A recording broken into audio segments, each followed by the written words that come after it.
Hello everyone, welcome to another edition of Fortune's Finest.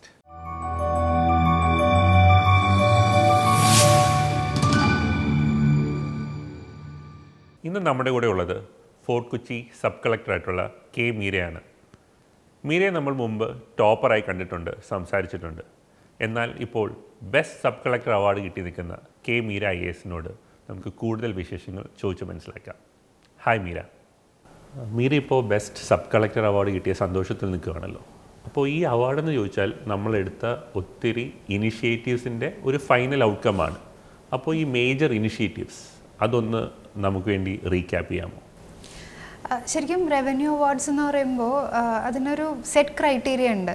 അപ്പം നമുക്കൊരു sub collector എന്ന് പറയുമ്പം ഒരു റവന്യൂ ഡിവിഷൻ ഓഫീസിൽ ഒരുപാട് ആക്ടിവിറ്റീസ് നടക്കുന്നുണ്ട്, പലതരം ഫയൽസ് ഉണ്ട്. ഇപ്പോൾ നമുക്ക് പ്രധാനമായിട്ടും പറയുകയാണെങ്കിൽ റവന്യൂ വർക്ക് ഉണ്ട് നമ്മുടെ.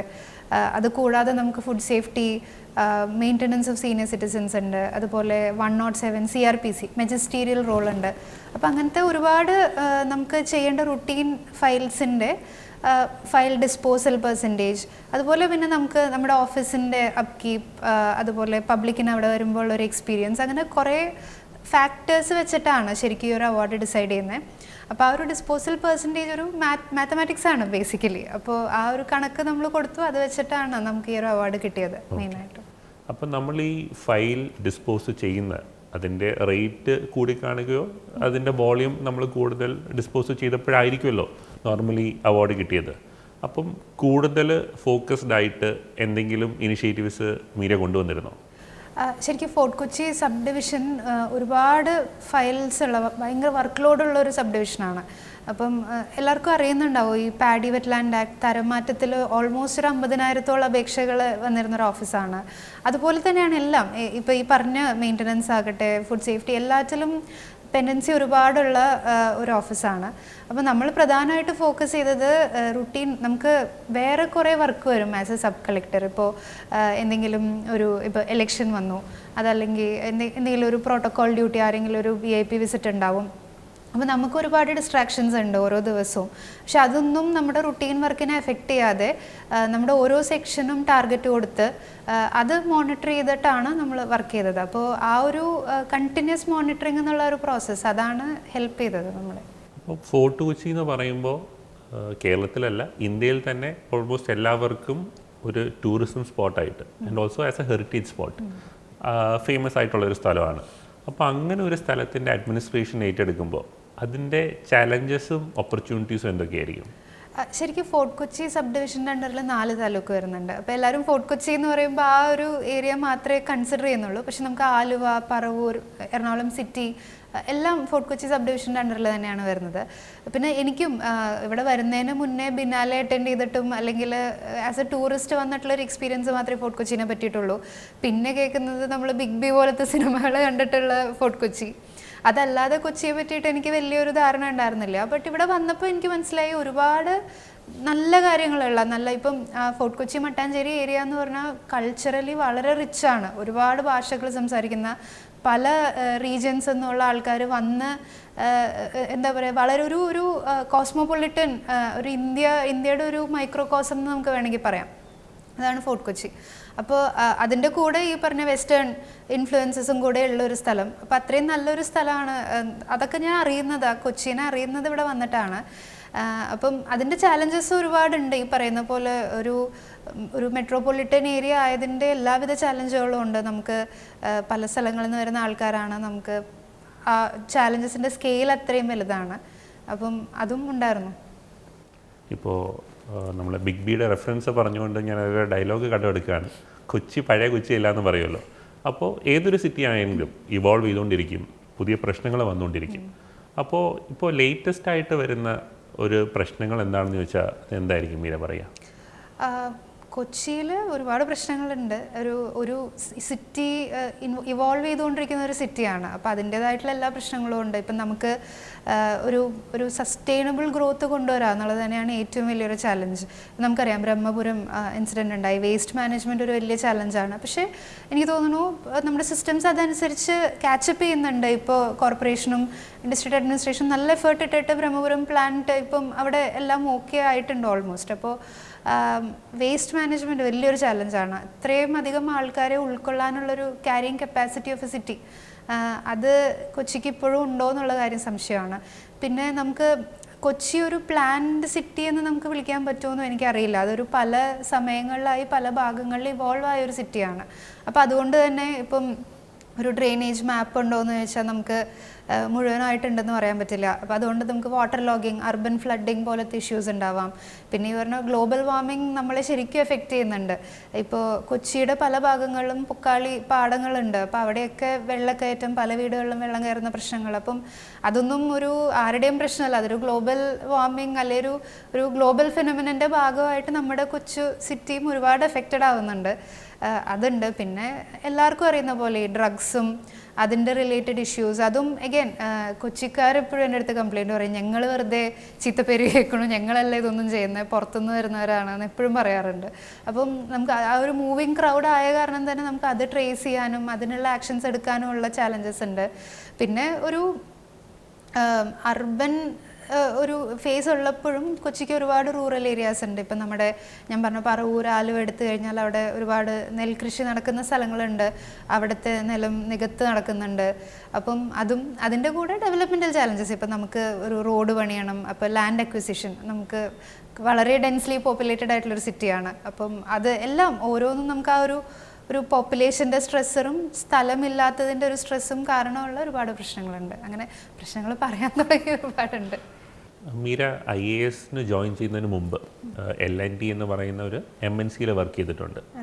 നമ്മൾ ആസ് എൻ ഔട്ട്സൈഡർ പുറത്തുനിന്ന് നോക്കുമ്പോൾ ഗവൺമെൻറ് പൊതുവേ കാര്യങ്ങളെ ഡിസ്പോസ് ചെയ്യുന്നത് സ്ലോ ആയിട്ടാണെന്നും അതേസമയം പ്രൈവറ്റ് കമ്പനീസ് കാര്യങ്ങൾ പെട്ടെന്ന് ചെയ്യുന്നു എന്നാണ് ഒരു പൊതുധാരണ.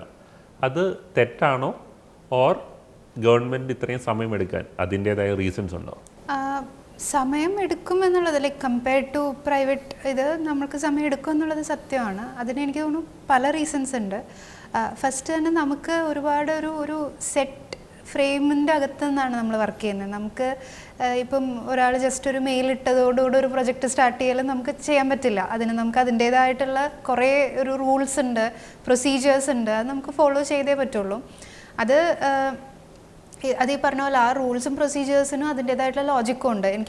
എനിക്ക് തോന്നുമായിരുന്നു എന്തിനാണ് ഒരു ചെറിയ കാര്യത്തിന് ഇത്രയും പ്രൊസീജിയർ നമ്മൾ ചെയ്യുന്നതെന്ന്. ബട്ട് അത് ഒരു അക്കൗണ്ടബിലിറ്റി മെക്കാനിസമാണ്. അല്ലെങ്കിൽ ഇപ്പോൾ ഇന്ന് ഞാനൊരു 1991 ഫയല് നോക്കിയിട്ടാണ് വരുന്നത്. അപ്പോൾ ആ ഫയല് സ്റ്റാർട്ട് ടു എൻഡ് അവർ പ്രോപ്പറായി മെയിൻറ്റെയിൻ ചെയ്തുകൊണ്ടാണ് ഇത്ര വർഷം കഴിഞ്ഞിട്ട്, ഞാൻ ജനിക്കുന്നതിന് മുന്നേയുള്ള ഫയലാണ്, ഞാൻ 94 ജനിക്കുന്നത്. അപ്പം അന്ന് അത്രയും സമയമെടുത്ത് ചെയ്ത ഫയലായ കാരണം തന്നെ ഇന്ന് എനിക്കത് പഠിക്കാൻ എളുപ്പമാണ്. അപ്പം ആ ഒരു ഡോക്യുമെൻറ്റേഷൻ, ആ ഒരു പ്രോപ്പർ പ്രൊസീജിയർ ഫോളോ ചെയ്യുക എന്നുള്ളത് വളരെ ഇമ്പോർട്ടൻ്റ് ആണ് ഗവൺമെൻറ് സിസ്റ്റത്തിൽ. പിന്നെ സെക്കൻഡ് തിങ്, നമ്മുടെ വർക്ക് ലോഡ് അത്രയും കൂടുതലാണ്. ഇപ്പം നമ്മുടെ പല ഓഫീസുകളിലെയും സ്റ്റാഫ് സ്ട്രെങ്ത് എന്ന് പറയുന്നത് 80s-ലെയും 90s-ലെയും പോപ്പുലേഷൻ വെച്ച് ഫിക്സ് ചെയ്തതാണ്.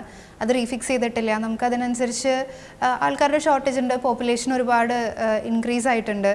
അപ്പോൾ അതനുസരിച്ച് നമുക്ക് വർക്ക് ലോഡും ഓരോ ആൾക്കാരും ഹാൻഡിൽ ചെയ്യുന്ന ബൾക്ക് ഓഫ് വർക്ക് എന്ന് പറയുന്നത് അത്രയും കൂടുതലാണ്. അപ്പം ഒരു മൈന്യൂട്ട് ഡിഫറൻസ് ഉണ്ടാക്കാൻ തന്നെ, ഫയൽസിൻ്റെ എണ്ണത്തിൽ ഒരു കുറവ് വരുത്താൻ തന്നെ നമ്മൾ അത്രയും എഫേർട്ട് ഇടേണ്ട ഒരു സാഹചര്യം ഉണ്ട്. പക്ഷേ എന്നിരുന്നാലും എനിക്ക് തോന്നുന്നു സിസ്റ്റത്തിന് അതിൻ്റേതായിട്ടുള്ള ഒരു ലോജിക്ക് ഉണ്ട്, അതിനകത്താണ് അത് വർക്ക് ചെയ്യുന്നത്. And that makes sense once you are part of the system. പുറത്ത് നിൽക്കുമ്പോൾ എനിക്ക് തോന്നുന്നു it doesn't make sense, but once you here it make sense. നമ്മൾ നേരത്തെ L&Tയിലെ കാര്യം പറഞ്ഞു, റൈറ്റ്? അവിടെ അത്യാവശ്യം നല്ലൊരു ഹൈ സാലറി ഉള്ളൊരു ജോലി ഉണ്ടായിരുന്നു. അത് വേണ്ട എന്ന് വെച്ച് നമുക്ക് സിവിൽ സർവീസ് പെർസ്യൂ ചെയ്യാൻ അതെന്തായിരുന്നു മീരയുടെ റീസൺ? ബേസിക്കലി L&Tയിൽ ഞാൻ എത്തുന്നത് തന്നെ എൻ്റെ വേറൊരു ഡ്രീം അതിലേക്ക് എനിക്ക് എത്താൻ പറ്റാത്തത് കൊണ്ടാണ്. എനിക്ക് കുട്ടിക്കാലം തൊട്ട് എയർഫോഴ്സിൽ, ഞാൻ എല്ലായിടത്തും പറയുന്നൊരു കാര്യമാണ്, എനിക്ക് എയർഫോഴ്സിൽ പോകാനായിരുന്നു. അപ്പോൾ അവിടുന്ന് ഞാൻ പുറത്തായി, എനിക്ക് ഇനി അത് ട്രൈ ചെയ്യാൻ പറ്റില്ല എന്നുള്ളൊരു സാഹചര്യം വന്നപ്പോഴാണ് എനിക്ക് ക്യാമ്പസ് പ്ലേസ്മെൻറ്റ് കിട്ടി ഞാൻ L&Tയിൽ എത്തുന്നത്. പക്ഷെ അവിടെ എനിക്കൊരു വർക്ക് സാറ്റിസ്ഫാക്ഷൻ ഉണ്ടായിരുന്നില്ല. കാരണം നമുക്കൊരു റോളുണ്ട്, നമ്മൾ ആ റോളിലുള്ള വർക്ക് ചെയ്യണു, അത് തന്നെ നമ്മൾ എല്ലാ മാസവും ചെയ്തുകൊണ്ടിരിക്കുന്നു. Life is good, life is safe. Bangalore പോലെ ഒരു സിറ്റിയിൽ you are living.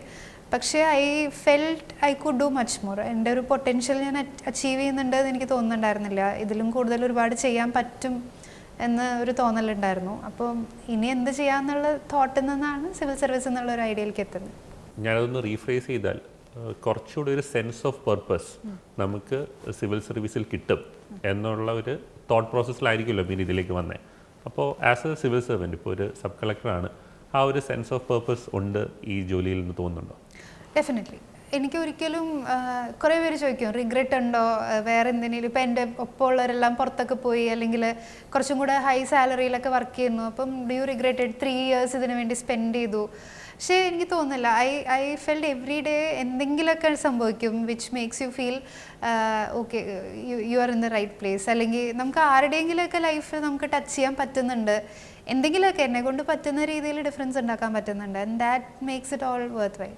And as a IAS officer ഓരോ ദിവസവും ഭയങ്കര ഡിഫറെൻ്റ് ആണല്ലേ കമ്പയർഡ് ടു ആ പ്രൈവറ്റ് ജോബ്? ഒരുവിധം എല്ലാ ദിവസവും സിമിലർ ആയിരിക്കുമല്ലോ, അങ്ങനെ ഞാൻ കേട്ടിട്ടുണ്ട്. അത് ശരിയാണോ? കറക്റ്റാണ്. കാരണം നമുക്ക് നമ്മുടെ അഗൈൻ ഞാൻ പറഞ്ഞ പോലെ നമ്മുടെ ഒരു ഓഫീസ് ഹാൻഡിൽ ചെയ്യുന്ന ആസ് എ സബ് കളക്ടർ നമ്മൾ ഹാൻഡിൽ ചെയ്യുന്ന വർക്കിൻ്റെ എണ്ണം തന്നെ വളരെ കൂടുതലാണ്. അപ്പോൾ ഞാൻ ഹാൻഡിൽ ചെയ്യുന്ന ഓരോ സെക്ഷനും ഞാൻ ഒരു ദിവസം എടുത്താൽ തന്നെ എനിക്കൊരു 10-15 ദിവസം എടുക്കും അത് മൊത്തം ഒന്ന് കവർ ചെയ്ത് വരാൻ. അപ്പോൾ അതുപോലെ നമുക്ക് ഒരുപാട് വെറൈറ്റി വർക്ക് ആ ഓഫീസിൽ തന്നെ ഉണ്ട്.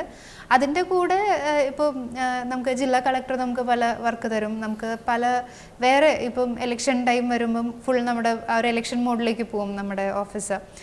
ഫെസ്റ്റിവൽ ഇപ്പം കൊച്ചി കാർണിവൽ വരുമ്പോഴേക്കും പിന്നെ അതിൻ്റെ മാനേജ്മെൻറ്റായി, അങ്ങനെ ഓരോ സമയത്തും ഓരോ ആക്ടിവിറ്റീസാണ്. നേരത്തെ ബാംഗ്ലൂരുള്ള LITയിലെ ജോബ് വിട്ടിട്ട് വരുമ്പോൾ മീരയ്ക്ക് ഒന്നെങ്കിൽ ബാംഗ്ലൂർ തന്നെ കോച്ചിങ്ങിന് കണ്ടിന്യൂ ചെയ്യാമായിരുന്നു, ഇല്ലെങ്കിൽ ഡൽഹിയിൽ പോകുമായിരുന്നു. പക്ഷേ മീര ചൂസ് ചെയ്തത് ട്രിവാൻഡ്രത്തുള്ള ഫോർച്യൂൺ IAS അക്കാഡമിയാണ്. അതിൻ്റെ റീസൺ എന്തായിരുന്നു? റീസൺ മുനിച്ചേട്ടൻ തന്നെയാണ്, അതിലൊരു ഡൗട്ടും ഇല്ല. എനിക്ക് എൻ്റെ പരിചയത്തിൽ അല്ലെങ്കിൽ എനിക്ക് അറിയുന്നതിൽ ഈ ഒരു ഫീൽഡിൽ ഉള്ള ഒരേ ഒരാൾ മുനിച്ചേട്ടനാണ്. അപ്പോൾ ഞാൻ വരുമ്പോൾ തന്നെ ഞാൻ മുനിച്ചേട്ടന് മെസ്സേജ് അയച്ചു, അപ്പോൾ ഒന്നും പേടിക്കേണ്ട, അത് ഇങ്ങോട്ട് പോരെ എന്നാണ് എൻ്റെ അടുത്ത് പറഞ്ഞത്. അപ്പോൾ എനിക്ക് അവിടെ വേറെ ഇൻസ്റ്റിറ്റ്യൂട്ട്സ് ഉണ്ടെന്നോ, ഞാൻ അതിനെപ്പറ്റി റിസർച്ച് പോലും ചെയ്തിട്ടില്ല, ഞാൻ നേരെ ഫോർച്യൂണിലേക്കാണ് വരുന്നത്. അപ്പോൾ വന്ന അന്ന് തന്നെ കോയിൻസിഡൻ്റലി അവിടുത്തെ സ്കോളർഷിപ്പ് എക്സാമും ഉണ്ടായിരുന്നു. അപ്പോൾ അതെഴുതി അതും കിട്ടി. അപ്പോൾ പിന്നെ ഓക്കെ, അവിടെ തന്നെ അങ്ങനെയാണ് ഞാൻ ഫോർച്യൂണിൽ വരുന്നത്. പക്ഷേ ഫോർച്യൂണിൽ വന്ന് ഫസ്റ്റ് അറ്റംപ്റ്റിൽ തന്നെ ഇൻ്റർവ്യൂ വരെ പോകാൻ പറ്റി.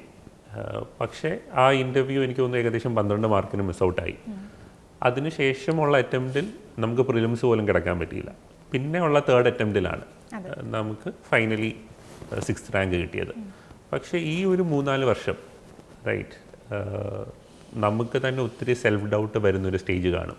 എസ്പെഷ്യലി ഇൻ്റർവ്യൂവിന് പോയ ഒരാൾ അടുത്ത പ്രിലിംസ് പാസ്സാവാത്തപ്പോൾ എനിക്ക് തോന്നുന്നു 0.66 മാർക്സിനാണ് പോയത്. വളരെ ഒരു ചെറിയ മാർക്കിന് നഷ്ടമാകുമ്പോൾ നമുക്ക് നമ്മളെ തന്നെ ഡൗട്ട് ചെയ്യുന്ന ഒരു സ്റ്റേജ് വരാം.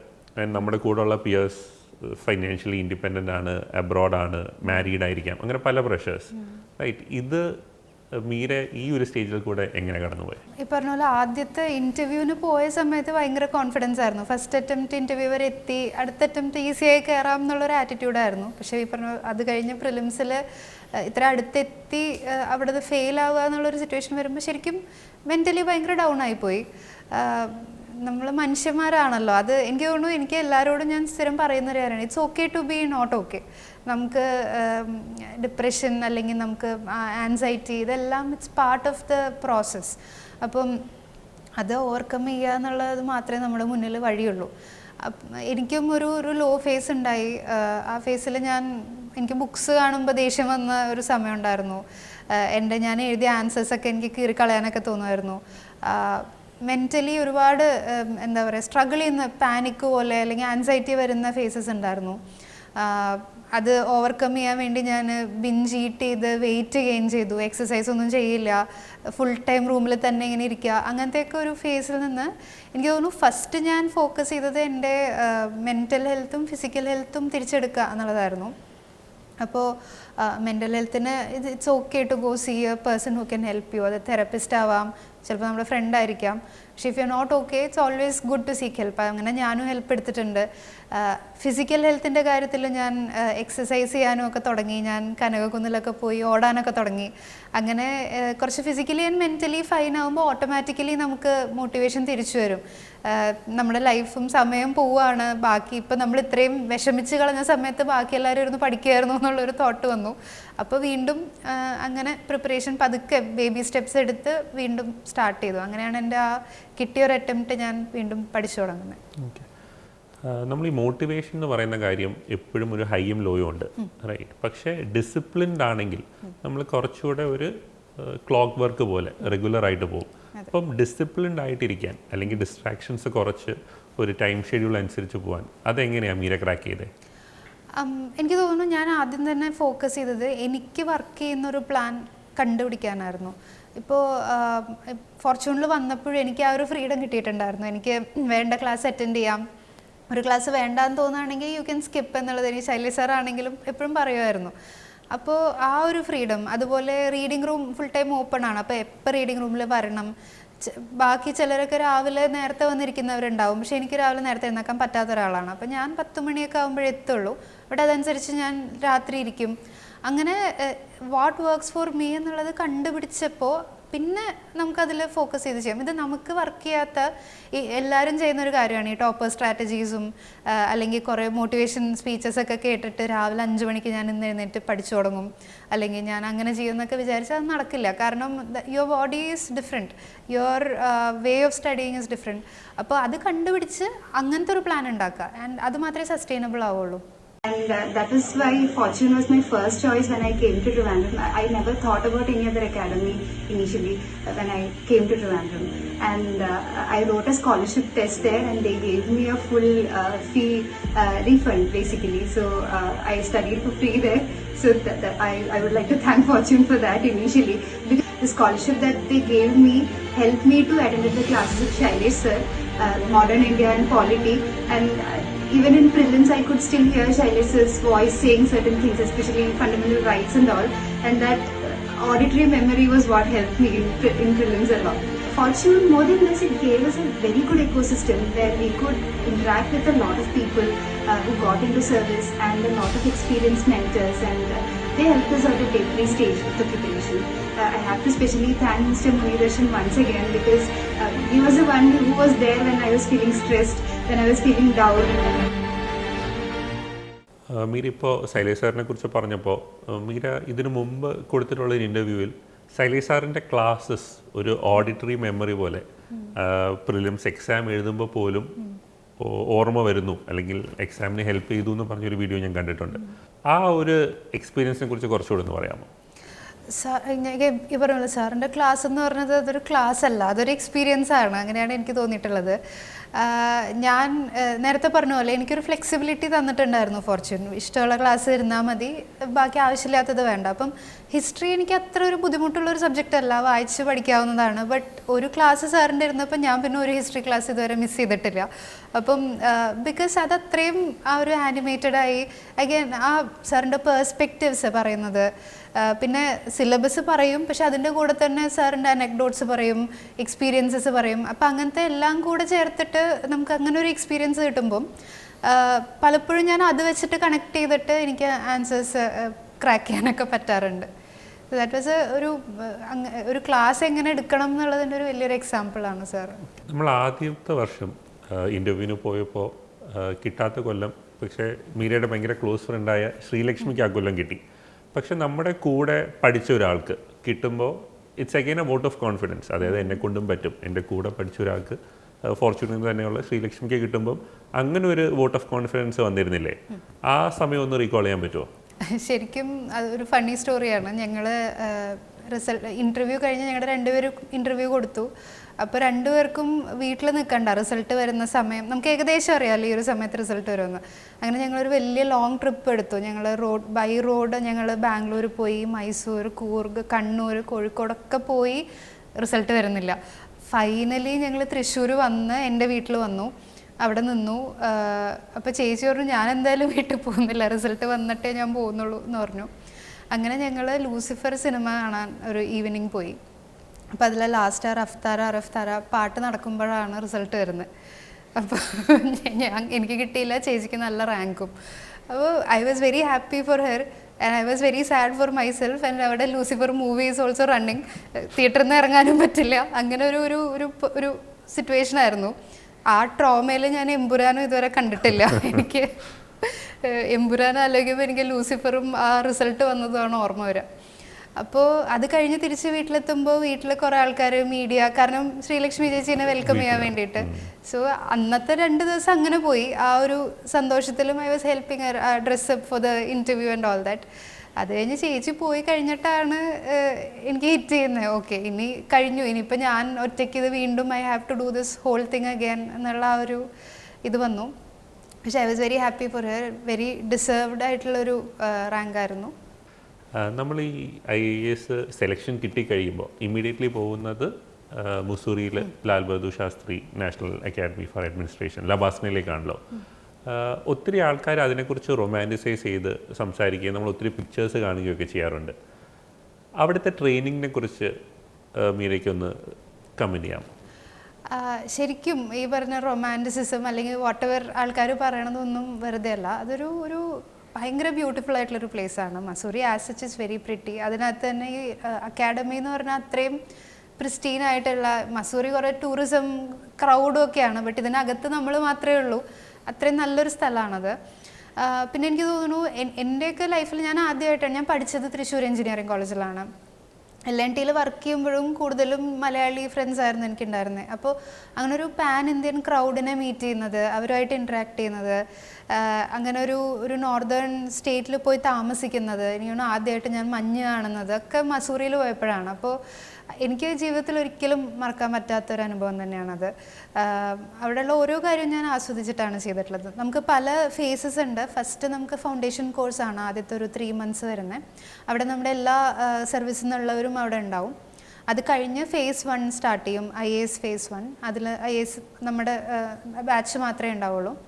അപ്പം ഫൗണ്ടേഷൻ കോഴ്സ് സമയത്താണ് നമുക്ക് ഹിമാലയൻ ട്രെക്കും വില്ലേജ് വിസിറ്റ് എന്നൊക്കെ പറഞ്ഞാൽ നമുക്ക് ഏതെങ്കിലും ഒരു റൂറൽ, അപ്പം കേരളത്തിൽ നിന്ന് പോകുന്ന നമ്മൾ ശരിക്കും റൂറൽ വില്ലേജുകളൊന്നും കണ്ടിട്ടില്ലല്ലോ. അപ്പോൾ എനിക്ക് UPയിലെ പീലിഭീട്ട് എന്ന് പറയുന്ന ഒരു ഡിസ്ട്രിക്റ്റ് ആയിരുന്നു. അപ്പോൾ ഇത്രയും ഇങ്ങനത്തെ റൂറലായിട്ടുള്ള വില്ലേജുകൾ ഉണ്ടെന്നൊക്കെ മനസ്സിലാക്കാൻ പറ്റുക.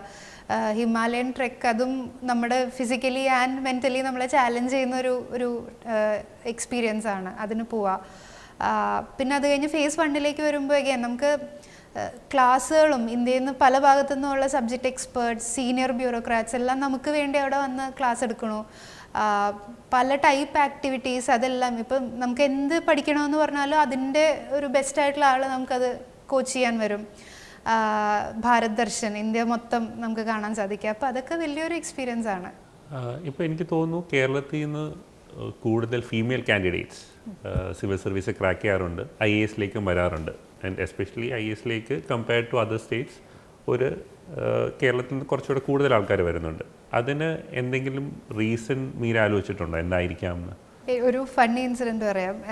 എനിക്ക് കിട്ടിയ സമയത്ത്, റാങ്ക് കിട്ടിയ സമയത്ത്, ആ വർഷം ടോപ്പ് 10 റാങ്കിൽ എനിക്ക് തോന്നുന്നു 6 or 7 പെൺകുട്ടികളായിരുന്നു. അപ്പോൾ അന്ന് ആരോ വീട്ടിൽ ഗസ്റ്റ് ഒരുപാട് പേര് കാണാൻ വന്നതിൽ ആരോ പറഞ്ഞു, പണ്ടൊക്കെ ടോപ്പ് റാങ്ക്സ് ഫുൾ ആൺകുട്ടികൾക്കായിരുന്നു, ഇപ്പം എല്ലാം പെൺകുട്ടികൾക്ക്. ആൺകുട്ടികൾ ഇപ്പോൾ ഒന്നും എഴുതാത്തോണ്ടായിരിക്കും അല്ലേ, അവർ പ്രിപ്പറേഷന് പോകാത്തതുകൊണ്ടായിരിക്കും അല്ലേ എന്നൊക്കെ. പക്ഷെ എനിക്ക് തോന്നുന്നു അതുകൊണ്ടൊന്നും അല്ല. നമ്മുടെ പെൺകുട്ടികൾ are very competent, very strong. അവർ അക്കാഡമിക്കലി വെരി ബ്രില്യൻ്റ് ആണ്. പിന്നെ എനിക്ക് തോന്നുന്നു കുറച്ചും കൂടെ പേഴ്സിസ്റ്റൻ്റ് ആണ്. ആൺകുട്ടികൾക്കും പറഞ്ഞ പോലെ പല സോഷ്യൽ പ്രഷേഴ്സ് വരുമ്പം ഒരു 28-29 ഒരു പെൺകുട്ടി ജോലിയില്ലാതെ നിൽക്കുമ്പോൾ കൂടുതലും ചോദ്യങ്ങൾ വരിക കല്യാണമാണെങ്കിൽ, ഒരു ആൺകുട്ടിക്ക് നേരെ തിരിച്ചാണ്, ഒരു കരിയർ അല്ലെങ്കിൽ ജോലി എന്നുള്ള ക്വസ്റ്റ്യൻസ് വരും. അപ്പം ഞാൻ തന്നെ കണ്ടിട്ടുണ്ട് പല പൊട്ടൻഷ്യലുള്ള ആൾക്കാരും ഡിസ്ട്രാക്റ്റഡ് ആയി പോകുന്ന ഒരു സിറ്റുവേഷൻ ഞാൻ കണ്ടിട്ടുണ്ട്. പിന്നെ എനിക്ക് തോന്നുന്നു കുറേ ഓപ്പർച്യൂണിറ്റീസ് കൂടിയിട്ടുണ്ട്. നമുക്ക് പണ്ടൊക്കെ കോച്ചിങ് സെൻറ്റേഴ്സ് ഡൽഹിയിലോ അങ്ങനെ വളരെ ലിമിറ്റഡ് ആയിരുന്നു. ഇപ്പോൾ നമുക്ക് എല്ലായിടത്തും വീടിൻ്റെ അടുത്ത് തന്നെ കോച്ചിങ് എടുക്കാം, അല്ലെങ്കിൽ ഓൺലൈൻ കോച്ചിങ് ഒക്കെ അവൈലബിൾ ആയ കാരണം കൂടുതൽ ഗേൾസിന് ആ ഒരു ഓപ്പർച്യൂണിറ്റി കിട്ടുന്നുണ്ട്. അതുകൊണ്ടൊക്കെ ആയിരിക്കാം. As A female IAS officer എന്തെങ്കിലും അഡ്വാൻറ്റേജസോ ഡിസഡ്വാൻറ്റേജസോ ഉള്ളതായിട്ട് തോന്നിയിട്ടുണ്ടോ? നമ്മൾ ശരിക്കും ഒരു പൊസിഷൻ ഓഫ് പ്രിവിലേജിലാണ് ഇരിക്കുന്നത് as A female IAS officer. എനിക്ക് തോന്നുന്നു ഫീമെയിൽ ആയതുകൊണ്ട് IAS പ്രിവിലേജ് ഉണ്ടോ എന്ന് എനിക്കറിയില്ല. ബട്ട് IAS ആയതുകൊണ്ട് മീ ആസ് എ വുമൺ എനിക്ക് കുറേ പ്രിവിലേജസ് ഉണ്ട്. ഞാനിപ്പോൾ ഒരു ലേറ്റായിട്ട് പുറത്ത് പോയാലോ, അല്ലെങ്കിൽ ഞാനൊരു എവിടെയെങ്കിലും പോകണമെങ്കിൽ എനിക്ക് ആരോടും ചോദിക്കണ്ട. അങ്ങനെ നമുക്ക് ഒരു വുമൺ ഉണ്ടാവുന്ന പല റെസ്ട്രിക്ഷൻസും IAS ആയി കഴിഞ്ഞപ്പോൾ നിന്നു. അതേപോലെ അതുവരെ കല്യാണം എന്ന് പറഞ്ഞുകൊണ്ടിരുന്ന വീട്ടുകാർക്ക് IAS ആയി കഴിഞ്ഞപ്പോൾ പിന്നെ കല്യാണത്തിനെ പറ്റിയൊന്നും അവർക്ക് പറയാൻ പേടിയാണ്. കാരണം അവർക്കറിയില്ല ഇനി എന്താണ് അതിൻ്റെ കാര്യങ്ങളെന്ന്. അപ്പോൾ definitely being N IAS officer has made me A more privileged woman. അല്ലെങ്കിൽ എനിക്ക് കുറേ കാര്യങ്ങൾ സൊസൈറ്റിയിലുള്ള കുറേ കാര്യങ്ങൾ ഓവർകം ചെയ്യാൻ അത് ഹെൽപ്പ് ചെയ്തിട്ടുണ്ട്. തിരിച്ചെനിക്ക് തോന്നുന്നു കുറച്ചും കൂടെ എനിക്ക് തോന്നിയിട്ടുണ്ട് നമ്മൾ കുറച്ചും കൂടെ എംപത്തറ്റിക് ആണ്, കുറച്ചും കൂടെ സെൻസിറ്റീവ് ആണ് നമ്മൾ. അങ്ങനെ അല്ല ആണെന്ന് ഞാൻ ഒരിക്കലും പറയില്ല, അങ്ങനത്തെവരുണ്ട്. ബട്ട് എനിക്ക് ആസ് എ വുമൺ എനിക്ക് തോന്നിയിട്ടുള്ളത് നമ്മുടെ ഡിസിഷൻസൊക്കെ കുറച്ചും കൂടെ ആ ഒരു ഇമോഷണൽ ഡിസിഷൻസ് അല്ല, ബട്ട് ഇമോഷണൽ ഇൻ്റലിജൻസിലും കൂടെ വെച്ചെടുക്കുന്ന ഡിസിഷൻസാണ്. പ്ലസ് എനിക്ക് തോന്നിയിട്ടുള്ളത്, ഞാൻ കഴിഞ്ഞ ദിവസം ഒരു സ്ഥലത്ത് പറഞ്ഞു, നമുക്ക് as a woman you are made to prove yourself again and again. ഇപ്പം പലർക്കും ഐ ഡോണ്ട് നോ, ബട്ട് ബോയ്സിന് എനിക്ക് തോന്നുന്നു അവർക്ക് വൺസ് ആ റാങ്ക് കിട്ടിക്കഴിഞ്ഞാൽ ആരും അത് ഫ്ലൂക്കാണെന്നോ അല്ലെങ്കിൽ അത് എന്താ പറയുക ബാക്കി ആരും എഴുതാത്തതുകൊണ്ട് കിട്ടിയതാണെന്നോ ഒന്നും പറയാറില്ല യൂഷ്വലി. നമ്മുടെ അടുത്ത് അത് പറയുമ്പോൾ നമ്മൾ വീണ്ടും പ്രൂവ് ചെയ്യാൻ ഫോഴ്സ്ഡ് ആവുകയാണ്. അപ്പം നമ്മൾ ഓരോ സ്ഥലത്തും ഡിസിഷൻ എടുക്കുമ്പോഴും നമുക്കതും കൂടെ ആ ഒരു വെയിറ്റും ആ ഒരു ബാഗേജും കൂടെ ഉണ്ട്. നമ്മളെടുക്കുന്ന ഡിസിഷൻസ് കാരണം അതൊരു മണ്ടത്തരം ആവരുത്. കാരണം അത് വരാൻ പോകുന്നത് മീര ഒരു പൊട്ട ഡിസിഷൻ എടുത്തു എന്നായിരിക്കില്ല. ഷീസ് എ വുമൺ ഓഫീസേഴ്സ് പൊട്ട ഡിസിഷൻ എടുത്തു എന്നുള്ളൊരു ഇതിലേക്ക് പോകാൻ ചാൻസ് ഉണ്ട്. അപ്പോൾ അതൊരു എക്സ്ട്രാ റെസ്പോൺസിബിലിറ്റി, എക്സ്ട്രാ ബാഗേജ് ആണ് ഫോർ എൻ IAS ഓഫീസർ. നമ്മളിപ്പോൾ കല്യാണത്തിനെ കുറിച്ച് മെൻഷൻ ചെയ്തു. എനിക്ക് തോന്നുന്നു IAS ട്രെയിനിങ് സമയത്ത് തന്നെയാണ് മീര ഹസ്ബൻഡിനെ മീറ്റ് ചെയ്തത്.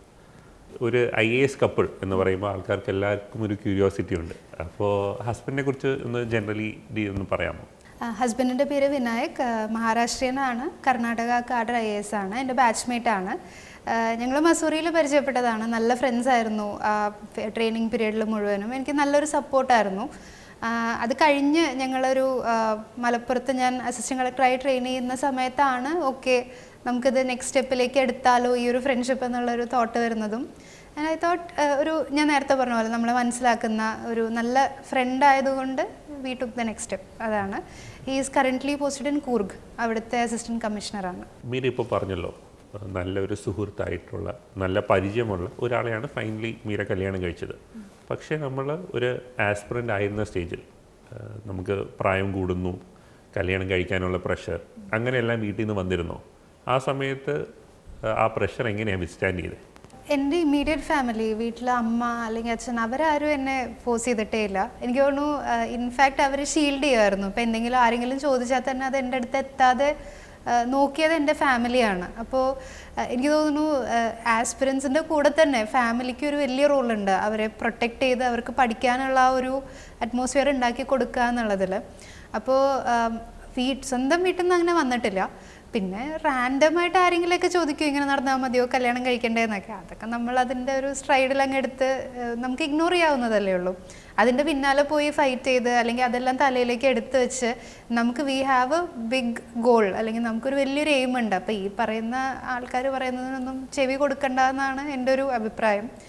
ആൻഡ് എനിക്ക് തോന്നുന്നു എൻ്റെ അഗൈൻ ഞാൻ ഈ പറഞ്ഞ പോലെ അതൊരു വളരെ ലക്കി അല്ലെങ്കിൽ ഒരു പ്രിവിലേജ്ഡ് ആയിട്ടുള്ള ഒരു ഇതെന്നാണ് എനിക്കത് കിട്ടിയത്.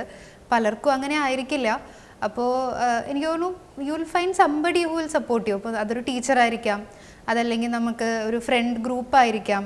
അപ്പോൾ ആ ഒരു സപ്പോർട്ട് സിസ്റ്റം ഉണ്ടാക്കി അതിൽ നിന്ന് നമ്മുടെ ലക്ഷ്യം മാത്രം ഫോക്കസ് ചെയ്തുകൊണ്ട് മുന്നോട്ട് പോവുക. അതാണ് എനിക്ക് പറയാനുള്ളത്. കല്യാണം ഒരു എന്താ പറയുക, ഒരു മാൻഡേറ്ററി അല്ലെങ്കിൽ അങ്ങനത്തെ ഒരു കാര്യമൊന്നും അല്ല. നിങ്ങൾക്ക് ലൈഫിൽ എപ്പോഴെങ്കിലും if you feel you have met somebody, കല്യാണം കഴിക്കണമെന്ന് തോന്നുകയാണെങ്കിൽ മാത്രം കല്യാണം കഴിക്കാം. കറക്റ്റ് ടൈം ഇല്ല അല്ലേ? There is no right time. എൻ്റെ കല്യാണം എനിക്ക് 30 വയസ്സുള്ളപ്പോഴായിരുന്നു, വിച്ച് ഇസ് അഗൈൻ കുറച്ചൊരു ഓൺ ദ ഹയർ സൈഡ്. അതിപ്പോൾ 40, 50, 60 whenever you are ready you can get married. If you are not ready you don't get married. അത്രേ ഉള്ളൂ. മീര, ഞാൻ മീരയെക്കുറിച്ച് ആദ്യം കേൾക്കുമ്പോൾ മീര ഒരു ക്വിസർ എന്നുള്ളൊരു നിലയിലാണ് ഞാൻ ആദ്യം എപ്പോഴും കേട്ടിട്ടുള്ളത്. എനിക്ക് തോന്നുന്നു GEC തൃശ്ശൂരിൽ ക്വിസ് ക്ലബിൻ്റെ സെക്രട്ടറി ആയിരുന്നു. ആൻഡ് ക്വിസ് സർക്കിൾസിലെല്ലാം നല്ല ആക്റ്റീവായിരുന്നു. അപ്പോൾ ഈ ക്വിസിങ് എന്നുള്ളൊരു ഹോബി അത് എപ്പോൾ തൊട്ടാണ് ഡെവലപ്പ് ചെയ്തത്?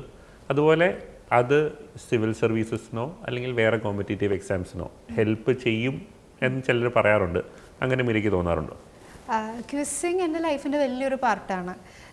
എനിക്ക് തോന്നുന്നു എൻ്റെ ലൈഫ് ചേഞ്ച് ആവുന്നതേ ഞാൻ ക്വിസിങ്ങിൽ ഇറങ്ങുമ്പോഴാണ്. ഇപ്പം ചൈൽഡ്ഹുഡ് ഹോബിയൊന്നും അല്ല.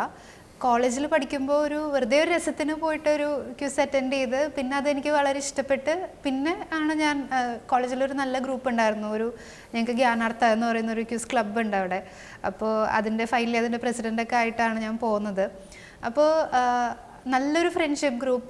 നമ്മളെല്ലാ ആഴ്ചയും അവിടെ കൂടി കുറേ ക്വസ്റ്റ്യൻസ് നമ്മൾ ഡിസ്കസ് ചെയ്യണു. നമ്മൾ ക്വിസ് വെറുതെ നമ്മളിങ്ങനെ മോക്ക് ക്വിസുകൾ ചെയ്യണു. അപ്പോൾ അതിനുവേണ്ടി നമ്മൾ ട്രാവൽ ചെയ്യാൻ തുടങ്ങി. നമ്മൾ കേരളത്തിനും പിന്നെ കേരളത്തിൻ്റെ പുറത്തേക്കും ട്രാവൽ ചെയ്യാൻ തുടങ്ങി. അപ്പോൾ അതെല്ലാം help me evolve as A person. എനിക്ക് തോന്നുന്നു റാദർ ദാൻ ആ കുറേ ക്വിസ് എന്ന് പറഞ്ഞാൽ എല്ലാവർക്കും ഒരു വിചാരമുണ്ട് നമ്മൾ കുറേ എന്തോ കണ്ടൻറ്റ് പഠിച്ച് ഇതെന്താണെന്ന് ചോദിച്ചാൽ അത് ഇതാണെന്ന് പറയുന്നതാണ് ക്വിസിങ് എന്നുള്ളത്. പക്ഷെ എനിക്ക് മനസ്സിലായിടത്തോളം അതൊരു ബ്രെയിൻ ഗെയിമാണ്. നമ്മൾ കുറേ വായിക്കുന്നു, കുറേ കാര്യങ്ങൾ നമ്മൾ അവിടെ ഇവിടെയും കേട്ടും കണ്ടും അറിയുന്ന കാര്യങ്ങൾ കണക്ട് ചെയ്ത് നമ്മളൊരു ആൻസറിലേക്ക് എത്തുക എന്നുള്ളതാണ് ക്വിസിൻ്റെ ചാലഞ്ച്. പക്ഷെ അത് മാത്രമല്ല, നമ്മൾ ആ ഒരു പ്രോസസ്സിൽ അതൊരു സ്പോർട്സാണ് ഇൻ എ വേ. അപ്പം നമ്മളെങ്ങനെ തോൽക്കാമെന്ന് പഠിക്കും, തോൽവികളെ അതിൻ്റെ സ്ട്രൈഡിൽ എടുക്കാൻ പഠിക്കും. പല സ്ഥലങ്ങളിൽ ട്രാവൽ ചെയ്ത് മുനിച്ചേട്ടനെ ഞാൻ പരിചയപ്പെടുന്നത് ക്വിസ് വഴിയാണ്. അപ്പോൾ നമ്മൾ ഒരുപാട് ആൾക്കാരെ കാണും, പല രീതിയിലുള്ള ആൾക്കാരെ കാണുന്നു, ഒരുപാട് കണക്ഷൻസ് ബിൽഡ് ചെയ്യുന്നു. അപ്പം അത് നമ്മൾ ആസ് എ പേഴ്സൺ എൻ്റെ ക്യാരക്ടർ ഡെവലപ്മെൻറ്റിൽ അത് ഒരുപാട് ഹെൽപ്പ് ചെയ്തിട്ടുണ്ട്. കണ്ടൻറ്റ് വൈസ് എക്സാമിന് എത്രത്തോളം ഹെൽപ്പ് ചെയ്യും എന്ന് എനിക്ക് പറയാൻ പറ്റില്ല. കാരണം ക്യൂസിങ് ഒരു വലിയ ഫീൽഡാണ്, നമ്മുടെ സിലബസ് വേറൊരു കാറ്റഗറിയാണ്. പക്ഷേ എനിക്ക് തോന്നിയിട്ടുള്ളത് ഒരു ഇൻറ്റ്യൂഷൻ അല്ലെങ്കിൽ നമ്മുടെ ആ ഒരു വർക്കിംഗ് ഔട്ട് ആൻഡ് ആൻസർ എന്നുള്ള ഒരു സ്കില്ല് ഡെഫിനറ്റ്ലി ക്യൂസിങ് ഡെവലപ്പ് ചെയ്തിട്ടുണ്ട്. ഇപ്പോൾ പ്രിലിംസിനൊക്കെ എസ്പെഷ്യലി അത് നമ്മളെ ഹെൽപ്പ് ചെയ്യും. ഇനി ഇൻ്റർവ്യൂവിന് പോകുമ്പോഴും നമുക്ക് ഒരുപാട് കാര്യങ്ങളെ പറ്റി എന്തൊക്കെയോ അറിയാം. അപ്പോൾ ഒരു കോൺവെർസേഷൻ നമുക്ക് കീപ്പ് ചെയ്യാൻ അല്ലെങ്കിൽ ഹോൾഡ് ചെയ്യാനുള്ള ഒരു കഴിവ് എന്തായാലും ക്യൂസിങ് വഴി കിട്ടും. It's a good hobby to pick up if you are interested. എന്നുള്ള ഉത്തരവാദിത്വം ഞങ്ങൾ കേരളക്കാരുടെ കിട്ടിയ മലയാളികൾക്കായി. അപ്പൊ അവർ ഓരോ വാക്കുകളും ഒന്ന് ചോദിക്കും, ഇതിന്റെ മലയാളം എന്താ, ഇതിന്റെ മലയാളം എന്താ. പലപ്പോഴും എനിക്ക് അതിന്റെ ഉത്തരം അറിയാറില്ല.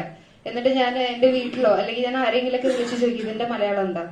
ഞാൻ അമ്മേനെ വിളിച്ച് ചോദിക്കുമ്പോ അമ്മ പറയും അയ്യോ അതിന്റെ മലയാളം എന്തായിരുന്നു എനിക്കും ഓർമ്മയില്ല. കാരണം അപ്പോഴാണ് ഞാൻ ചിന്തിക്കുന്നത് നമ്മുടെ ഭാഷ എത്രത്തോളം നമുക്ക് കൈമോശം വന്നുപോയെന്ന്. കാരണം എനിക്ക് കിട്ടുന്നില്ല, എന്റെ അമ്മയ്ക്കും കിട്ടുന്നില്ല എന്ന് ചോദിച്ചു കഴിഞ്ഞാൽ അതിന്റെ മുന്നത്തെ ജനറേഷനിലുള്ളവരൊക്കെ മരിച്ചുപോയി. അപ്പൊ ഇനി ചോദിക്കാൻ ആരുമില്ല. അപ്പോഴാണ് നമുക്കൊരു പേടിപ്പെടുത്തുന്ന രീതിയിൽ ആ ഒരു യാഥാർത്ഥ്യം മനസ്സിലാവുന്നത്. നമ്മുടെ ഭാഷ നമ്മൾ തന്നെ മറന്നു തുടങ്ങിക്കഴിഞ്ഞാൽ പുറത്തുനിന്നുള്ളവർക്ക് പഠിപ്പിച്ചു കൊടുക്കാൻ പറ്റില്ല എന്ന് മാത്രമല്ല ഭാവി തലമുറയെ പോലും നമുക്കത് പഠിപ്പിക്കാൻ പറ്റില്ല എന്നുള്ളൊരു അവസ്ഥ വരുമെന്ന് എനിക്ക് മനസ്സിലായത്. ഇപ്പോ ഇന്ന് കേരളത്തിൽ നിന്ന് പുറത്തു പോയി ജോലി ചെയ്യുന്നവരാണ് കൂടുതലും. നമ്മുടെ NRIകൾ ഏറ്റവും കൂടുതലുള്ള ഒരു സംസ്ഥാനമാണ് കേരളം. അത്രത്തോളം നമുക്ക് സങ്കടം തോന്നും പലപ്പോഴും നമ്മുടെ ഭാഷ എത്രത്തോളം കൈമോശം വരുന്നു എന്നുള്ളതിൽ. അപ്പൊ ഇങ്ങനത്തെ പ്രവർത്തനങ്ങളും നവംബർ 1 എന്നുള്ള തീയതി മാത്രമല്ല വർഷം മുഴുവൻ നമ്മൾ മലയാള ഭാഷ എത്രത്തോളം നമുക്ക് എന്താ പറയാ വിലപ്പെട്ടതാണെന്നുള്ളത് ഉറപ്പിക്കുന്ന രീതിയിലുള്ള പ്രവർത്തനങ്ങൾ നമ്മൾ കാഴ്ചവെച്ചാൽ മാത്രമേ, നമ്മൾ കേരള സർക്കാരിനെ പ്രതിനിധീകരിക്കുന്ന ആൾക്കാരാണ്, അപ്പൊ നമ്മൾ ചെയ്തില്ലെങ്കിൽ ആര് ചെയ്യും എന്നുള്ളൊരു ചോദ്യം അവിടെ ഉണ്ട്. അതുകൊണ്ട് നമ്മൾ ഏറ്റവും നന്നായിട്ട് അതിന് ശ്രമിക്കണം എന്ന് എനിക്ക് എല്ലാവരോടും അഭ്യർത്ഥിക്കാനുണ്ട്. പിന്നെ ഇതിനകത്ത് ഞാനിങ്ങനെ വായിച്ചു നോക്കുമ്പോൾ എനിക്ക് വളരെ രസകരമായ ഒരു കാര്യം തോന്നി. ഏത് നാട്ടിലെത്തിയാലും ഞാൻ സ്വപ്നം കാണുന്നത് എന്റെ ഭാഷയിലാണ്. അതാണ് നമ്മുടെ മാതൃഭാഷ എന്ന് പറയുന്നത്. എനിക്ക് മാതാവെന്താ പിതാവെന്താ എന്നൊക്കെ ഇവിടെ ഒരുപാട് വ്യാഖ്യാനങ്ങൾ വന്നു, ഇന്റർപ്രിട്ടേഷൻസ് വന്നു, ശരിയാണ്, അതൊക്കെ ഡിബേറ്റ് ഉള്ള ഒരു ടോപ്പിക് ആയിരിക്കും. പക്ഷെ നമ്മുടെ മാതൃഭാഷ എന്ന് പറയുന്നത് നമുക്ക് ഏറ്റവും നമ്മൾ ചിന്തിക്കാത്ത സമയത്ത് അല്ലെങ്കിൽ നമ്മുടെ കയ്യിൽ നിന്ന് ആ ചിന്താശേഷി പോകുന്ന സമയത്ത് നമ്മൾ ഏത് ഭാഷയിലാണോ ചിന്തിക്കുന്നത്, ഏത് ഭാഷയിലാണോ സംസാരിക്കുന്നത്, അത് തന്നെയാണ് നമ്മുടെ മാതൃഭാഷ. ഉറക്കം എന്ന് പറയുന്നത് നമ്മുടെ എല്ലാവിധ കൺട്രോളുകളും കളഞ്ഞിരിക്കുന്ന ഒരു സ്റ്റേറ്റ് ആണ്. അപ്പം നമ്മൾ ചിന്തിക്കുന്നത് എപ്പോഴും മലയാളത്തിൽ തന്നെയായിരിക്കും, നമ്മൾ പുറത്ത് എത്ര ഇംഗ്ലീഷും ഹിന്ദിയൊക്കെ പറഞ്ഞു നടന്നാലും. മീരയുടെ 1-2 വീഡിയോസ് കണ്ടപ്പോൾ അതിനകത്ത് മീര നമുക്ക് മലയാളത്തിൽ സംസാരിക്കാം എന്നൊരു വേദി ചെന്ന് പറയുന്നതും, അതുപോലെ എനിക്ക് തോന്നുന്നു നവംബർ 1 കേരളത്തിൽ മലയാളത്തിന് സംസാരിക്കുന്നതിൻ്റെ ഇമ്പോർട്ടൻസിനെ കുറിച്ച് പറയുന്നതും, നമ്മൾ സംസാരിച്ചില്ലെങ്കിൽ പിന്നെ ആര് സംസാരിക്കും എന്ന് ചോദിക്കുന്നതൊക്കെ ആയിട്ട് ഞാൻ 1-2 വീഡിയോസ് കണ്ടിട്ടുണ്ട്. അപ്പം മലയാളം ഇങ്ങനെ പുഷ് ചെയ്യാനും നമ്മൾ മലയാളത്തിൽ സംസാരിക്കണം എന്ന് തോന്നാനും അതിനെന്തെങ്കിലും റീസൺ ഉണ്ടോ? എനിക്ക് തോന്നുന്നു ഇൻ്റർവ്യൂ ഇന്ന് ഞാൻ കൂടുതൽ ഇംഗ്ലീഷിലാണ് ആൻസർ ചെയ്തത്. പക്ഷേ മലയാളം ഞാൻ 3ാം ക്ലാസ് വരെ മലയാളം പഠിച്ചിട്ടുള്ളൂ. പക്ഷെ ഞാൻ വായിക്കുമായിരുന്നു, മലയാളത്തിൽ നോവൽസും ബുക്സ് വായിക്കാനും ഒക്കെ എനിക്കിഷ്ടമായിരുന്നു. എനിക്ക് തോന്നിയിട്ടുള്ളത് ഞാൻ മലയാളത്തിന് കൂടുതൽ എന്താ പറയുക അറിയുന്നത് ഗവൺമെൻറ്റിൽ വന്നിട്ടാണ്. നമ്മുടെ ഭരണഭാഷ മലയാളമാണ്, നമ്മുടെ ഫയൽസ് എല്ലാം മലയാളത്തിലാണ്. അപ്പോൾ അപ്പോഴാണ് നമ്മൾ കൂടുതലും പല ഇംഗ്ലീഷ് വാക്കുകളുടെയും മലയാളം അറിയില്ല, അല്ലെങ്കിൽ പല കാര്യങ്ങൾ ഇതെന്താണെന്ന് അതൊരു മലയാളിയായിട്ട് വളരെ മോശം കാര്യമാണ് ശരിക്കും പറഞ്ഞാൽ, നമുക്ക് പല കാര്യങ്ങളും അറിയില്ല എന്ന് പറയുന്നത്. അപ്പോൾ അവിടെ നിന്നാണ് ഞാൻ ഓർത്തത്, കേരളത്തിൽ ജനിച്ച് വളർന്ന ഞാൻ മലയാളം പറഞ്ഞില്ലെങ്കിൽ പിന്നെ ആര് പറയും. അപ്പോൾ അതുകൊണ്ട് തന്നെ പല സ്ഥലങ്ങളിൽ ഞാൻ ചെല്ലുമ്പോൾ, പക്ഷേ അഗൈൻ എനിക്ക് പല വേർഡ്സ് ഇപ്പോഴും ഇംഗ്ലീഷിൽ വരാറുണ്ട്, മലയാളത്തിൻ്റെ ഇടയിൽ വരും. ആ ഒരു എനിക്ക് ശരിക്കും നല്ല മലയാളത്തിൽ സ്പീച്ചൊക്കെ പറയുന്ന ആൾക്കാരെ കണ്ടാൽ എനിക്ക് അസൂയ തോന്നാറുണ്ട്.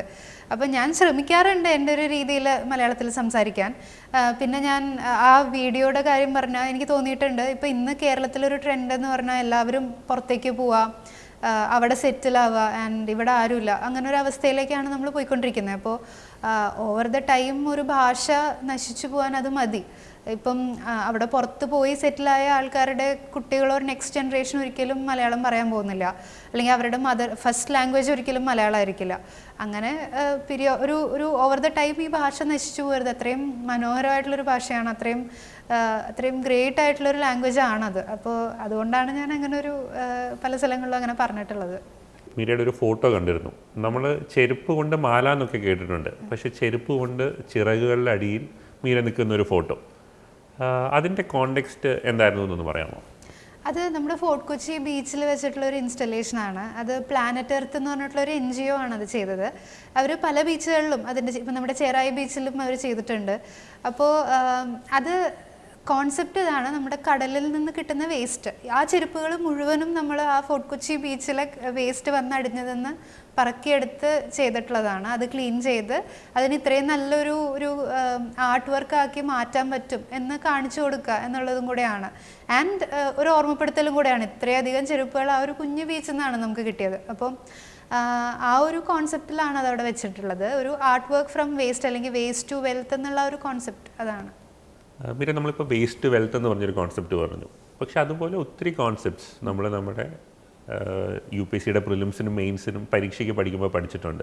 പക്ഷെ പലപ്പോഴും ഈ പഠിച്ച IAS ഓഫീസേഴ്സിന് തന്നെ ഓൺ ഗ്രൗണ്ട് ട്രാൻസ്ലേറ്റ് ചെയ്യാൻ പറ്റാറില്ല. അത് എന്തെങ്കിലും സിസ്റ്റത്തിൻ്റെ പ്രശ്നം കൊണ്ടാണോ, അതോ ആ കോൺസെപ്റ്റ് വാലിഡ് അല്ലാത്തത് കൊണ്ടാണോ, അതോ വേറെ എന്തെങ്കിലും പ്രാക്ടിക്കൽ ചാലഞ്ചസ് ആണോ? പ്രാക്ടിക്കൽ ചാലഞ്ചസ് ആയിരിക്കും ഏറ്റവും കൂടുതലുള്ളത്. കാരണം പല കോൺസെപ്റ്റുകളും നമ്മളൊരു ഐഡിയൽ വേൾഡിൽ അക്കാഡമിക്കലി ഡിവൈസ് ചെയ്തെടുത്ത കോൺസെപ്റ്റ്സ് ആണ്. അത് എല്ലാ സ്ഥലങ്ങളിലും ഒരേപോലെ അപ്ലിക്കബിൾ ആവണമെന്നില്ല. അത് ഗ്രൗണ്ടിൽ ഇംപ്ലിമെൻറ്റ് ചെയ്യുമ്പോൾ ഒരുപാട് ചാലഞ്ചസ്, പല രീതിയിലുള്ള ചാലഞ്ചുകൾ വരും. അപ്പോൾ അതാണ് ഏറ്റവും പ്രധാനപ്പെട്ട റീസൺ എന്ന് പറയുന്നത്. പിന്നെ നമുക്ക് എല്ലാവർക്കും എല്ലാ ഫീൽഡിലും വർക്ക് ചെയ്യാൻ സാധിക്കില്ല. നമ്മൾ IAS ഓഫീസർ ആയാൽ കൂടെ നമ്മൾ കുറച്ച് പെർട്ടിക്കുലർ ഫീൽഡുകളിലാണ് നമ്മൾ ഫോക്കസ് ചെയ്ത് വർക്ക് ചെയ്യുക. അപ്പം നമുക്ക് പല കോൺസെപ്റ്റുകളും നമുക്ക് അവിടെ യൂസ് ചെയ്യാൻ പറ്റില്ല. പക്ഷെ എനിക്ക് തോന്നുന്നു ഓവറോൾ നമ്മൾ ആ ഒരു UPSC ഗ്രൈൻഡിൽ കൂടെ പോകുമ്പോൾ എനിക്ക് തോന്നിയിട്ടുള്ളത് നമ്മൾ കുറേ സ്കിൽസ് ഗെയിൻ ചെയ്യും. നമ്മൾ പഠിക്കുന്ന ഇപ്പം ഇന്ന കോൺസെപ്റ്റ് എന്നുള്ളതിനേക്കാൾ കൂടുതൽ നമുക്ക് ഒരു സംഭവം ചെയ്യണമെങ്കിൽ നമുക്ക് ഇതിനെപ്പറ്റി എവിടെ വായിച്ചാൽ അറിയാൻ പറ്റും, അല്ലെങ്കിൽ നമ്മൾ ഇതിൽ ഇൻഡെപ്ത് അറിയണമെങ്കിൽ നമുക്ക് എന്തൊക്കെ റിസോഴ്സസ് ഉണ്ട്, ആരൊക്കെ ഇതിനെ പറ്റിയിട്ട് സ്റ്റഡി ചെയ്യുന്നുണ്ട്, അത് നമുക്ക് പഠിച്ച് നമുക്ക് അങ്ങോട്ട് പോവാം. അതുപോലെ തന്നെ എനിക്ക് തോന്നുന്നു നമ്മുടെ ഗ്രാസ്പിംഗ് സ്കിൽസ്, നമ്മൾ ഒരുപാട് ഇൻഫർമേഷൻ ഒരുമിച്ച് ഗ്രാസ്പ് ചെയ്ത് അത് കണ്ടൻസ് ചെയ്ത് ഒരു ചെറിയൊരു ആൻസർ ആക്കി എഴുതിയിട്ടാണ് മെയിൻസ് പാസ്സാകുന്നത്. അപ്പോൾ നമുക്ക് പല കാര്യങ്ങളും അങ്ങനെയാണ്, പല ഫയൽസും അല്ലെ പല കാര്യങ്ങളും ഒരുപാട് ഫാക്ടേഴ്സ് കൺസിഡർ ചെയ്ത് അതിനെല്ലാം നല്ല രീതിയിൽ സമ്മറൈസ് ചെയ്ത് ഒരു ഡിസിഷൻ എടുക്കുക എന്നുള്ള കുറേ സ്കിൽസ് നമുക്ക് ആവശ്യമുണ്ട്. അപ്പം ആ പ്രോസസ്സ് ആസ് സച്ച് എനിക്ക് തോന്നുന്നു അതിന് നമ്മളെ എക്വിപ്പ് ചെയ്യുന്ന രീതിയിലുള്ളൊരു പ്രോസസ്സാണ്. നമ്മൾ റിസൾട്ട് വരുമ്പോൾ ഒത്തിരി പേർക്ക്, ഇപ്പോൾ ഫോർച്യൂണിൽ തന്നെ ഒത്തിരി പേർക്ക് സിവിൽ സർവീസ് കിട്ടി, ചിലർക്ക് IAS, ചിലർക്ക് IPS, ചിലർക്ക് IFS, റൈറ്റ്. പക്ഷേ ഇവർ IAS ആയി കഴിഞ്ഞിട്ട് എന്ത് ചെയ്യുന്നു എന്നുള്ളത് പുറത്തുനിന്ന് നോക്കുമ്പോൾ പലർക്കും ഒരു ബ്ലാക്ക് ഹോളാണ്, റൈറ്റ്. കാരണം ഒത്തിരി വെറൈറ്റി ഓഫ് ജോബ്സ് ഉണ്ട്. അപ്പോൾ ശരിക്കും ആസ് എ IAS ഓഫീസർ ഇതുവരെയുള്ള എക്സ്പീരിയൻസും സീനിയേഴ്സിനോട് സംസാരിച്ചതും വെച്ചിട്ട് ഒരു IAS ഓഫീസർ എന്തൊക്കെയാണ് ചെയ്യുന്നത്? ഒരു IAS ഓഫീസർ നമ്മൾ പറയുക എപ്പോഴും jack of all trades master of none എന്നുള്ളതാണ്. അപ്പം എനിക്ക് അൺലൈക്ക് അതർ സർവീസസ് നമുക്കൊരു സ്പെഷ്യലൈസേഷൻ ഇല്ല. എല്ലാ ബ്രാഞ്ചുകളിലും എല്ലാ ഡിപ്പാർട്ട്മെൻറ്റിലും നമ്മളുണ്ടാവും. പല സ്ഥലങ്ങളിലും നമ്മൾ അധികം സമയം ഇരിക്കാത്ത കാരണം നമ്മൾ ചിലപ്പോൾ അതിൽ മാസ്റ്റേഴ്സ് ആയിക്കൊള്ളണമെന്നില്ല. അപ്പം അതാണ് IASൻ്റെ ഒരു പ്രത്യേകത.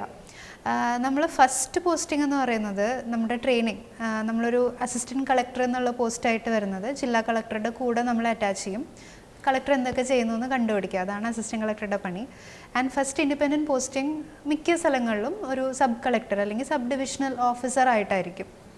അപ്പോൾ പ്രധാനപ്പെട്ട നമ്മുടെ ഡിപ്പാർട്ട്മെൻറ്റ് എന്ന് പറയുന്നത് റവന്യൂ ഡിപ്പാർട്ട്മെൻറ്റ്, ലാൻഡ് അഡ്മിനിസ്ട്രേഷനാണ് നമ്മുടെ മെയിൻ ജോലി എന്ന് പറയുന്നത്. അതിൻ്റെ കൂടെ മജിസ്റ്റീരിയൽ വർക്ക്, നമ്മുടെ സബ് ഡിവിഷണൽ മജിസ്ട്രേറ്റ് ആയതുകൊണ്ട് തന്നെ പല മജിസ്റ്റീരിയൽ വർക്കുകൾ നമുക്കുണ്ടാവും. ഇപ്പോൾ ഈ പറഞ്ഞ പോലെ ആൾക്കാരെ ബൈൻഡ് ചെയ്ത് വെക്കുക, പോലീസ് കൊണ്ടുവരുന്നത്, അൺനാച്ചുറൽ ഡെത്ത് ഉണ്ടായ ഇൻക്വസ്റ്റിന് ആൾക്കാരെ വിടേണ്ടി വരും. അങ്ങനത്തെ പല ടൈപ്പ് മജിസ്റ്റീരിയൽ വർക്ക്സ് ഉണ്ട്. തൊണ്ടി സൂക്ഷിക്കുന്നുണ്ട് നമ്മുടെ ഓഫീസിൽ, അങ്ങനെ അൺനാച്ചുറൽ ഡെത്തിൻ്റെ തൊണ്ടി. അപ്പോൾ അങ്ങനത്തെ പല കാര്യങ്ങളും നമ്മുടെ ഓഫീസിൽ ഹാൻഡിൽ ചെയ്യുന്നുണ്ട്.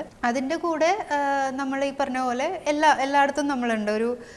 എന്ത് നടക്കുകയാണെങ്കിലും അവിടെ നമ്മളുടെ ആ ഒരു ജില്ലയുടെ അതാണ് ഫീൽഡ് ഓഫീസർ ആകുമ്പോൾ ഒരു പ്രത്യേകത.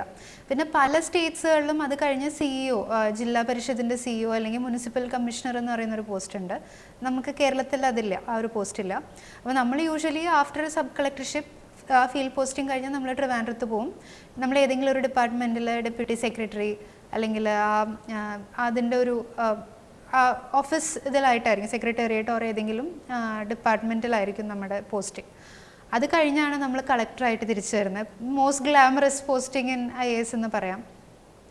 ഒരു ജില്ലയുടെ ഹെഡായിട്ടാണ് വരുന്നത്. അപ്പോൾ ആ ജില്ലയിൽ എല്ലാവർക്കും കളക്ടറുടെ അണ്ടറിലാണ് വരുന്നത്. റവന്യൂ തുടങ്ങി ബാക്കി ഒരുപാട് കാര്യങ്ങൾ കളക്ടർ ഹാൻഡിൽ ചെയ്യുന്നുണ്ട്. And again you go back, നമ്മൾ സെക്രട്ടേറിയറ്റിൽ പോകണു. നമ്മൾ പല സെക്രട്ടറീസ് തന്നെ പല ലെവൽ സെക്രട്ടറീസ് ഉണ്ട് നമ്മൾ ഓരോ ഡിപ്പാർട്ട്മെൻറ്റിൽ. അങ്ങനെ നമ്മൾ ഗ്രോ ചെയ്ത് പോകുന്നു. ഇതിൻ്റെ ഇടയിൽ നമുക്ക് സെൻട്രൽ ഡെപ്യൂട്ടേഷൻ എടുത്ത് പോവാം. നമുക്ക് പല വേറെ ഓപ്പർച്യൂണിറ്റീസ് വരും. ഇപ്പോൾ എൻ്റെ ട്രെയിനിങ് കളക്ടർ പ്രേംകുമാർ സാറായിരുന്നു. സാർ ഇപ്പം ലബാസ്നയിലെ ഡെപ്യൂട്ടി ഡയറക്ടറായിട്ട് പോയി ആഫ്റ്റർ കളക്ടർഷിപ്പ്. അപ്പോൾ അങ്ങനത്തെ ഓപ്ഷൻസ് ഉണ്ട്. അങ്ങനെ ഒരു മിക്സഡ് ബാഗാണ്. നമുക്ക് ഒരുപാട് കാര്യങ്ങൾ, ഒരുപാട് ഓപ്പർച്യൂണിറ്റീസ് ഉണ്ട്. പുറത്ത് പോയി പഠിക്കാനുള്ള ഓപ്പർച്യൂണിറ്റി ഉണ്ടല്ലേ? പുറത്ത് പോയി പഠിക്കാം. അത് നമ്മൾ സർവീസിൽ നിന്ന് വിടുന്നതല്ല, ബട്ട് നമുക്ക് സ്റ്റഡി ലീവ്സ് കിട്ടും. എനിക്ക് തോന്നുന്നു നമ്മൾ അത്രയും ഫീൽഡിൽ വർക്ക് ചെയ്യുമ്പോൾ നമുക്ക് കുറേ എക്സ്പീരിയൻസസ് കിട്ടും. അപ്പോൾ നമ്മുടെ CV നല്ല റിച്ച് ആയിരിക്കും. അതുകൊണ്ട് തന്നെ കുറേ അഡ്മിഷൻസും ഒക്കെ കുറച്ചും കൂടി ഈസിയർ ആണെന്ന് എനിക്ക് തോന്നിയിട്ടുണ്ട്. അങ്ങനെ ഒരുപാട്. പിന്നെ നമ്മുടെ ലോകം ഭയങ്കരമായിട്ട് വലുതാവും. നമുക്ക് ഇവിടെയുള്ള എല്ലാ ഓപ്പർച്യൂണിറ്റീസും നമുക്ക് ആക്സസിബിൾ ആണ് എന്ന് നമുക്കൊരു കോൺഫിഡൻസ് വരും once you are in service. Final question, cliched question. Finally UPSC ആസ്പിറൻസിനോട് മീരയ്ക്ക് പറയാനുള്ള ഒരു അഡ്വൈസ് എന്തായിരിക്കും? കാരണം ഇപ്പോൾ ഒത്തിരി പേര് മീരയെ ലുക്കപ്പ് ചെയ്യുന്നുണ്ടായിരിക്കും, റൈറ്റ്? അപ്പോൾ അവരോട് പറയാനുള്ളത് എന്തായിരിക്കും? അങ്ങനെ ഒരു സിംഗിൾ അഡ്വൈസ് ആയിട്ട് എനിക്ക് പറയാനറിയില്ല. ബട്ട് ഫസ്റ്റ് തിങ്, ഈ struggle is all worth it.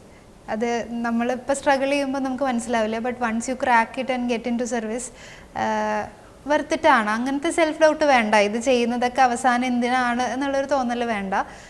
ഒരുപാട് ഓപ്പർച്യൂണിറ്റീസ് ഉള്ള, ഒരുപാട് നമുക്ക് ഡിഫറൻസ് ഉണ്ടാക്കാനുള്ള അവന്യൂസ് ഉള്ള സർവീസ് തന്നെയാണ് വൺ തിങ്. ഇനി കിട്ടാതെ പോകുന്ന ഒരുപാട് ആൾക്കാരുണ്ട്. എല്ലാവർക്കും ഇത് കിട്ടണമെന്നില്ല. ആ ട്രാൻസ്ലേഷൻ റേറ്റ് വളരെ കുറവാണ്. അപ്പം again end of the world അല്ല. ഇതല്ലെങ്കിൽ ഒരുപാട് വേറെ കാര്യം അതെനിക്ക് ഇവിടെ ഇരിക്കുമ്പോൾ എനിക്കിപ്പോൾ കാണുന്നുണ്ട്. കാരണം ഞാൻ ഡീൽ ചെയ്യുന്നത് IAS ഓഫീസേഴ്സിനോട് മാത്രമല്ല, ഒരുപാട് NGOs വരുന്നുണ്ട്, വേറെ പല ബോഡീസും ഓർഗനൈസേഷൻസും ആയിട്ടൊക്കെ നമ്മൾ വർക്ക് ചെയ്യുന്നുണ്ട്. അപ്പോൾ നമ്മളെക്കാട്ടിലൊക്കെ ഒരുപാട് കഴിവുള്ള ആൾക്കാർ വളരെ മികച്ച രീതിയിൽ അവിടെ ഡിഫറൻസ് ഉണ്ടാക്കുന്നതും ഞാൻ കാണുന്നുണ്ട്. അപ്പം അതിൽ പലരും എൻ്റെ അടുത്ത് പറഞ്ഞിട്ടുണ്ട് ഞാൻ പണ്ട് UPSC ആസ്പിറൻ്റ് ആയിരുന്നു എന്ന്. ബട്ട് എനിക്ക് തോന്നിയിട്ടുണ്ട് അതിൽ പലരും ഗവൺമെൻറ്റിൽ പൊളിറ്റിക്സിലേക്ക് വന്നിട്ട് അവരുടെ ലോക്കൽ ബോഡീസിലൊക്കെ കണ്ടസ്റ്റ് ചെയ്ത് ജയിച്ച് അവിടെ ഡിഫറൻസ് ഉണ്ടാക്കുന്നത് ഞാൻ കണ്ടിട്ടുണ്ട്. അപ്പം ഇതല്ലെങ്കിൽ there are lot of opportunities. ഇത് നമുക്ക് വേണ്ട കാര്യങ്ങൾ ചെയ്യാൻ നമുക്ക് വേറെ ഒരുപാട് അവന്യൂസ് ഉണ്ട്. അപ്പോൾ ഡിസാർട്ടൻ്റ് ആവരുത്. അത് കിട്ടാതെ പോയിട്ടുള്ള ആൾക്കാർക്കുള്ള അഡ്വൈസാണ്. പിന്നെ പ്രിപ്പയർ ചെയ്തുകൊണ്ടിരിക്കുന്ന അഡ്വൈസ് സെയിം ആണ്. അതായത് നേരത്തെ പറഞ്ഞ പോലെ ഒരു പ്ലാൻ ഉണ്ടാക്കുക. മോട്ടിവേഷനിൽ മാത്രം വണ്ടി ഓടില്ല. നമുക്ക് ആ ഒരു ഡിസിപ്ലിൻ വേണം. നമുക്കൊരു പ്രോപ്പർ പ്ലാൻ വേണം. എനിക്ക് അതായിരുന്നു എനിക്ക് തോന്നുന്നു എൻ്റെ ഏറ്റവും വലിയൊരു എന്നെ ഹെൽപ്പ് ചെയ്തിട്ടുള്ളൊരു കാര്യം എന്ന് പറയുന്നത്, എനിക്ക് ഇന്ന മാസം ഇത്ര തീർക്കും, ഈ ആഴ്ച ഇത് തീർക്കും, ഈ ദിവസം ഇത് തീർക്കും എന്നുള്ളൊരു പ്ലാൻ ഉണ്ടായിരുന്നു. അതിൽ എല്ലാ ദിവസവും അത് വർക്കാവുന്നില്ല, ബട്ട് മോർ ഓർ ലെസ് അതിനോട് സ്റ്റിക്ക് ചെയ്തിട്ട് എനിക്ക് കവർ ചെയ്ത് പോകാൻ പറ്റി. അപ്പം നമുക്ക് ആസ്പിറൻസ് ആകുമ്പോൾ ഉള്ള വേറൊരു പ്രശ്നം മറ്റേ CID മൂസയിലെ ബിന്ദു പണിക്കർ പോകുന്ന പോലെ അയ്യോ ഞാനത് പഠിച്ചില്ല, അയ്യോ ഇത് പഠിച്ചില്ല. അപ്പോൾ നമുക്കൊരു പ്ലാൻ ഉണ്ടെങ്കിൽ you will be more focused. അപ്പുറത്തിരിക്കുന്ന ആൾ ചിലപ്പോൾ വേറെ എന്തെങ്കിലും വലിയ ബുക്ക്, നമ്മളെയൊക്കെ വലിയ ബുക്ക് ഇരുന്ന് പഠിക്കുന്നുണ്ടാവും, അപ്പം ഡിസ്ട്രാക്റ്റഡ് ആവും. അങ്ങനെ ഡിസ്ട്രാക്റ്റഡ് ആവാതെ നമ്മളൊരു കാര്യം ഡിസൈഡ് ചെയ്താൽ അതിൽ ഫോക്കസ് ചെയ്ത് പഠിക്കുക. And trust the process, trust your self. അതാണ് പറയാനുള്ളത്. Thank you so much. ഇതൊരു ഭയങ്കര എൻറിച്ചിങ് കോൺവെർസേഷൻ ആയിരുന്നു. എനിക്കറിയാം ഇന്ന് വേറെ ഒത്തിരി കമ്മിറ്റ്മെൻറ്റ്സ് മാറ്റി വെച്ചിട്ടാണ് ഇവിടെ വന്നത്. Thank you once again. Thank you. Fortune IAS Academy. More than just an academy.